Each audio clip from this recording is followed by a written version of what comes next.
Kidnap ಕೇಸ್ನಲ್ಲಿ ಭವಾನಿ ರೇವಣ್ಣ ಅವರಿಗೆ ಬಂಧನದ ಭೀತಿ ಕಾಡ್ತಾ ಇದೆ.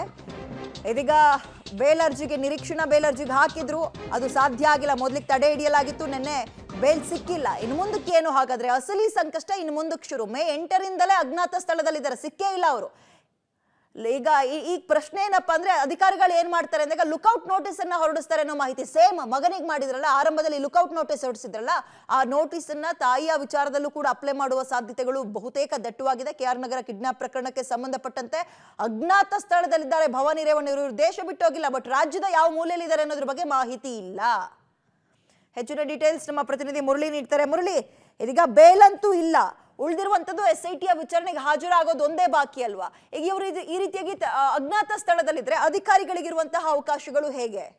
ಖಂಡಿತವಾಗಿಯೂ ವಿದ್ಯಾ, ಯಾಕೆಂದ್ರೆ ಪ್ರಮುಖವಾಗಿ ಇವತ್ತಿನ ಬೆಳವಣಿಗೆ ಏನಂದ್ರೆ, ಭವಾನಿ ರೇವಣ್ಣ ಅವ್ರಿಗೂ ಕೂಡ ಲುಕೌಟ್ ನೋಟಿಸ್ ಅನ್ನ ಜಾರಿ ಮಾಡಬೇಕು ಅಂತೇಳಿ SIT ಅಧಿಕಾರಿಗಳು ಒಂದು ಚರ್ಚೆಯನ್ನ ಮಾಡ್ತಾ ಇದ್ದಾರೆ. ಬಹುತೇಕ ಇವತ್ತು ಸಂಜೆ ಒಳಗಡೆ ಅವ್ರಿಗೂ ಕೂಡ ಲುಕೌಟ್ ನೋಟಿಸ್ ಆಗುವಂಥದ್ದು. ಅಂದ್ರೆ ಇಡೀ ಕುಟುಂಬದಲ್ಲಿ ಇದು ಮೂರನೇ ಅವರಿಗೆ ಲುಕೌಟ್ ನೋಟಿಸ್ ಜಾರಿ ಆಗ್ತಾ ಇರುವಂಥದ್ದು. ಯಾಕಂದ್ರೆ ಮೊದಲು ಪ್ರಜ್ವಲ್ ರೇವಣ್ಣಗೆ ಲುಕೌಟ್ ನೋಟಿಸ್ ಆಗಿತ್ತು, ಎರಡನೇದಾಗಿ HT ರೇವಣ್ಣ ಅವರಿಗೆ ಲುಕೌಟ್ ನೋಟಿಸ್ ಆಗಿತ್ತು. ಈಗ ಭವಾನಿ ರೇವಣ್ಣ ಅವ್ರಿಗೂ ಕೂಡ ಲುಕೌಟ್ ನೋಟಿಸ್ ಆಗುವಂತ ಸಾಧ್ಯತೆಗಳಿರುವಂಥದ್ದು. ಈ ಲುಕೌಟ್ ನೋಟಿಸ್ ಆಗ್ಲಿಕ್ಕೆ ಪ್ರಮುಖ ಕಾರಣ ಏನಂದ್ರೆ, ಮೇ 8ನೇ ತಾರೀಕು ಅವರು ಬಹಿರಂಗವಾಗಿ ಅದಾದ ನಂತರ ಎಲ್ಲೂ ಕೂಡ ಬಹಿರಂಗವಾಗಿ ಅವರು ಕಾಣಿಸ್ಕೊಂಡಿಲ್ಲ. ಜೊತೆಗೆ ಅವರು ವಿಚಾರಣೆಗಾಗಲಿ ಸಹಕಾರವನ್ನು ಕೊಡ್ತಾ ಇಲ್ಲ ಅನ್ನೋದ್ರ ಬಗ್ಗೆ ಕೂಡ ಮಾಹಿತಿಗಳು ಸಿಗ್ತಾ ಇರುವಂತದ್ದು.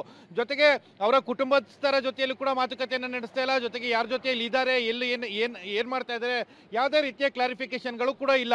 ಇವತ್ತು ಅಂದ್ರೆ SIT ಅಧಿಕಾರಿಗಳು ಕೊಟ್ಟಂತ ನೋಟಿಸ್ ಏನಿತ್ತು, 1ನೇ ತಾರೀಕು ಬೆಳಗ್ಗೆ 10 ಗಂಟೆಯಿಂದ ಸಂಜೆ 5 ಗಂಟೆ ತನಕ ವಿಚಾರಣೆಗೆ ಅವಕಾಶಗಳಿದೆ, ವಿಚಾರಣೆಗೆ ಹಾಜರಾಗಿ ಅಂತೇಳಿ CRPC 41A ಅಡಿಯಲ್ಲಿ ಒಂದು ನೋಟಿಸ್ ಅನ್ನು ಕೊಟ್ಟಿದ್ರು. ಬಹುತೇಕ ಇವತ್ತೇನಾದ್ರೂ ಅವರು ವಿಚಾರಣೆಗೆ ಸಿಗ್ಲಿಲ್ಲ ಅಥವಾ ವಿಚಾರಣೆಗೆ ಹಾಜರಾಗ್ಲಿಲ್ಲ ಅಂದ್ರೆ ತಕ್ಷಣವೇ ಸಂಜೆ ಒಳಗಡೆ ಅವರ ವಿರುದ್ಧ ಈಗ ಲುಕೌಟ್ ನೋಟಿಸ್ ಅನ್ನ ಹೊರಡಿಸ್ತಾರೆ ಅನ್ನೋದ್ರ ಬಗ್ಗೆ ಮಾಹಿತಿಗಳು ಸಿಗ್ತಾ ಇದಾವೆ. ಜೊತೆಗೆ ಇನ್ನೊಂದು ಪ್ರಮುಖವಾದ ಅಂಶ ಮತ್ತು ಪ್ರಮುಖವಾದ ಅನುಮಾನ SIT ಅಧಿಕಾರಿಗಳಿಗೆ ಮೂಡಿರುವಂತದ್ದು, ಭವಾನಿ ರೇವಣ್ಣ ಅವರು ಏನು ರಾಜ್ಯವನ್ನ ಬಿಟ್ಟು ಹೊರಗಡೆ ಇದ್ದಾರೆ ಅಥವಾ ಬೇರೊಂದು ಜಾಗದಲ್ಲಿ ಆಶ್ರಯವನ್ನ ಪಡ್ಕೊಂಡಿದ್ದಾರೆ ಅನ್ನೋದ್ರ ಬಗ್ಗೆನೂ ಕೂಡ ಮಾಹಿತಿಗಳು ಸಿಗ್ತಾ ಇರುವಂತದ್ದು. ಜೊತೆಗೆ ಭವಾನಿ ರೇವಣ್ಣ ಅವರು ಇದುವರೆಗೂ ಬಳಸ್ತಾ ಇದ್ದಂತ ಕಾರ್ಗಳೇನಿತ್ತು, ಆ ಕಾರ್ಗಳನ್ನು ಯಾವುದನ್ನು ಕೂಡ ಬಳಸ್ತಾ ಇಲ್ಲ. ಯಾವುದೋ ಬೇರೊಂದು ಕಾರ್ನಲ್ಲಿ ಅವರು ಸಂಚಾರವನ್ನ ಮಾಡ್ತಾ ಇದ್ದಾರೆ ಮತ್ತು ಯಾರ ಜೊತೆಯಲ್ಲಿ ಅವರು ಅಡಿಗೆ ಕುಳಿತಿದ್ದಾರೆ ಅನ್ನೋದ್ರ ಬಗ್ಗೆನೂ ಕೂಡ ಮಾಹಿತಿಗಳನ್ನ ಕಲೆ ಹಾಕ್ಲಿಕ್ಕೆ SIT ಅಧಿಕಾರಿಗಳು ಸಾಕಷ್ಟು ಪ್ರಯತ್ನಗಳನ್ನ ಮಾಡ್ತಾ ಇದ್ದಾರೆ. ಈ ಹಿನ್ನೆಲೆಯಲ್ಲಿಯೇ ಭವಾನಿ ರೇವಣ್ಣ ಅವರ ವಿರುದ್ಧ ಲುಕೌಟ್ ನೋಟಿಸ್ ಜಾರಿ ಮಾಡಬೇಕು ಅಂತೇಳಿ SIT ಸಿದ್ಧತೆಯನ್ನ ಮಾಡ್ಕೊಂಡಿರುವಂತದ್ದು. ಬಹುತೇಕ ಇವತ್ತು ಸಂಜೆ ಒಳಗಡೆ ಅದು ಕೂಡ ಕಾರ್ಯರೂಪಕ್ಕೆ ಬರುವಂತದ್ದು. ವಿದ್ಯಾ, ಥ್ಯಾಂಕ್ ಯು ತಮ್ಮ ಡೀಟೇಲ್ಸ್ಗೆ. LOC ಅಥವಾ ಲುಕೌಟ್ ನೋಟಿಸ್ ಅನ್ನ ಭವಾನಿ ರೇವಣ್ಣ ಅವ್ರಿಗೂ ಕಳಿಸುವಂತಹ ಸಾಧ್ಯತೆ ಇದೆ.